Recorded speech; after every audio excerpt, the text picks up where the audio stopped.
Hello again, and welcome back, ladies and gentlemen, cardboard crawlers of all scales. We are in the Cardboard Crawlers Outdoor Amphitheater with a version 1 Maz Designs cheat code chassis. Yes, a version 1. This is, I believe, the second cheat code that I built. It's the third body that I used. I had a different body on this at first, and then I built a third cheat code with more of a blue and white theme, and I used the original blue and white body that I had painted, and I painted up this black and white body. So it was an easy switch. All I did was to build to make this rig what it is now is change the wheels and tires and put a different cliffhanger body on it. I cut this one a little bit different than the other one as well, as far as the hood line and the rear deck line. It's just cut a little bit higher and tighter. This is running a full-size micro Komodo with a Lizard Pro ESC and the little do-it-yourself receiver from Amazon. It's like $16. You got to solder it up. Stock axles with a hot racing widener kit in it, like an axle widener kit in it, and I'm not even running CVDs in that. That's just a regular old hot racing style axles, the cup and ball style, so like a stock style. Maz Design links, Maz Design steering links, NSDRC servo, running the stock Maz slider configuration. This is once again version 1. We've got a Maz Designs front diff cover, a Coda Racing rear diff cover, hot racing 36 millimeter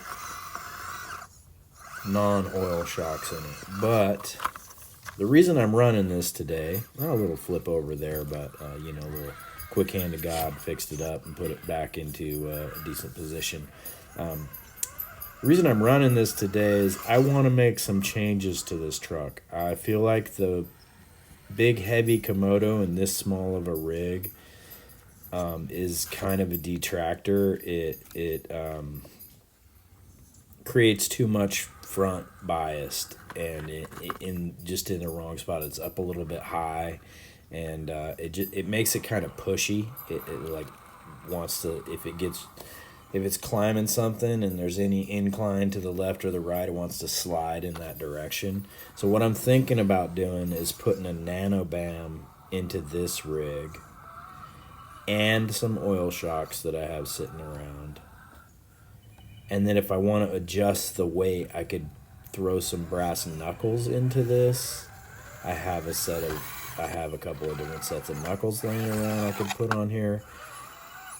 It's running aluminum knuckles right now, and so that would be the weight chain, like to offset the weight I remove, because I like how heavy it is. It's in like a 350 gram category.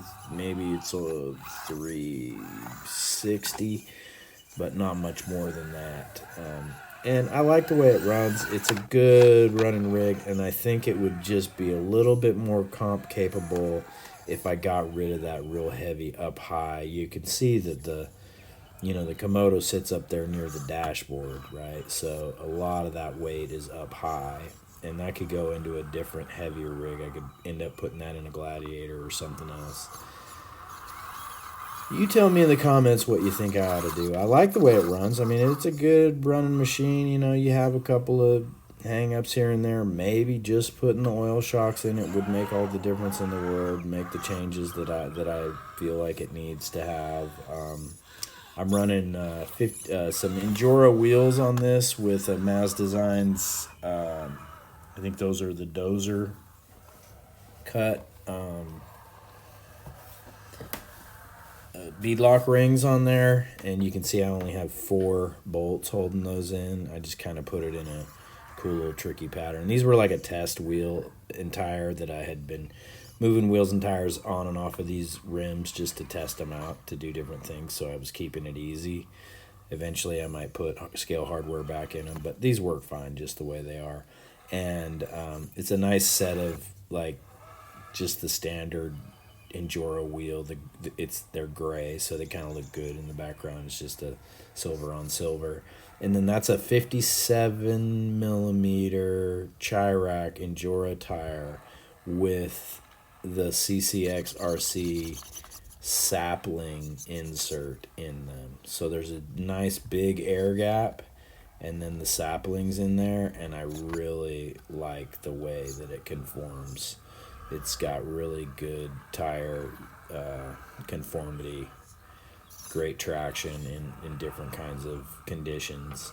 I find these tires with just their standard foam in them, they're a little bit bouncy. I've tried them with the pine trees, and those are just a little bit too big. So you either got to run a really sized down foam, or, like if you're going to go flub, then you're looking at, you almost got $100 in wheels and tires if you get a flubber with these saplings. They were only $15. Got them on sale. So, anyway, like I said, I really enjoy running this rig. I haven't run it out by itself in a while, and we were talking to Maz earlier today, so it reminded me, let's get out and run a Maz Buggy. It's a fun truck. It looks good in the rocks. It runs great. Sometimes it's like, why, if it's not broke, don't fix it, don't change it. But sometimes you gotta, test different things out to see how well it was working before or how much you could make an improvement. Who knows? I mean, it could just, it's pretty fire the way it is. It might be a bonfire if I change it up a little bit. So, I would be taking out the Lizard Pro and going with a Rockwolf ESC, so you would lose some of your Bluetooth programmability there. But I find that I don't change them very much. Like, I get them set up the way I want, and I already know that I like the way that the NanoBam runs on the Rockwolf. The Rockwolf and the NanoBam are kind of designed to go together, so... or at least, from the factory specs, that's what motor it's set up for, without having to do any changes. He does send a little controller with it, but, I don't even have a laptop, man. I do all this on my iPad. So, yeah, without doing any changes, and like I said, I'm not keen to, need to change. I don't feel like if I was at a comp, I would suddenly be changing the way my car ran.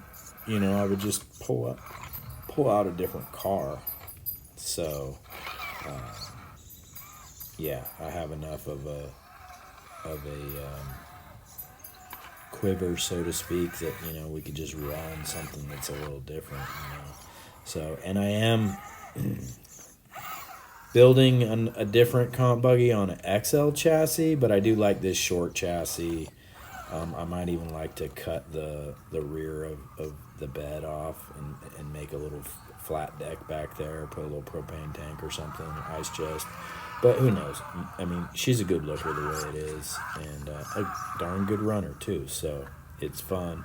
It's a good time in the rocks, as you can see. It's real capable. It hit some lines.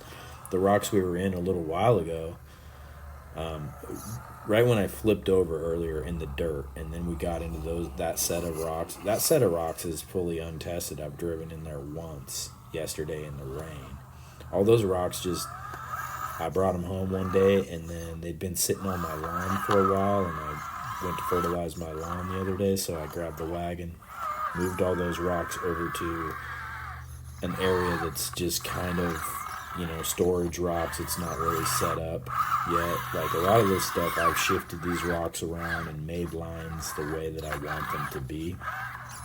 Those rocks, right where I had flipped over back there in the dirt, those rocks are just thrown out of the wagon onto the ground in a real tight package, and they're just sitting there ready to build other trails out of. And so a lot of those lines through there were fully untested, so it did really good in there. I was really impressed with how well it did in what some people might consider like a 10th scale section of rocks, because there's no filler rocks in between them or anything.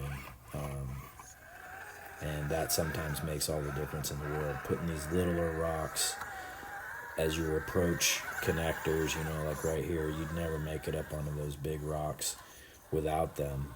You just spin your wheels in the dirt, you get pressed against it, and then it's just a wheel spinner. So you got to have like quote unquote stepping stones to get up there. And even right here we slide and flip. But with a Maz chassis, man, they want to rewrite themselves so easily.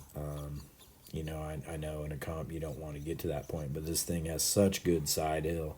The camera really doesn't do it justice right there. It's really creeping a good side hill, and then, the sliders help do a lot of work for you. Great traction with these tires once again. Gotta love the pine trees and the saplings. So yeah, having a good time today out in the rocks. It was supposed to rain all day, and it kind of quieted down this afternoon. Looks like it might be getting ready to let loose on us again. I'm going to get this recorded, and then I'm going to take the dog for a walk. He ate right when we came in. As always, big blue dog out there. Keep, making sure nobody's sneaking up on us while we're filming. Keeping guard in the guarding the rocks while we're filming in them, and just roaming around the yard. I think caught a glimpse of them a little bit earlier, and we catch another glimpse of them here in a minute towards the end of this little session. So remember, if you like this content, hit the subscribe button, hit the notification bell, comment. I always like to interact with y'all. If you're gonna make some comments, appreciate it. Positive or negative. Let me know what you think. Let me know if you have a Maz chassis, if it's a version 1 or a version 2.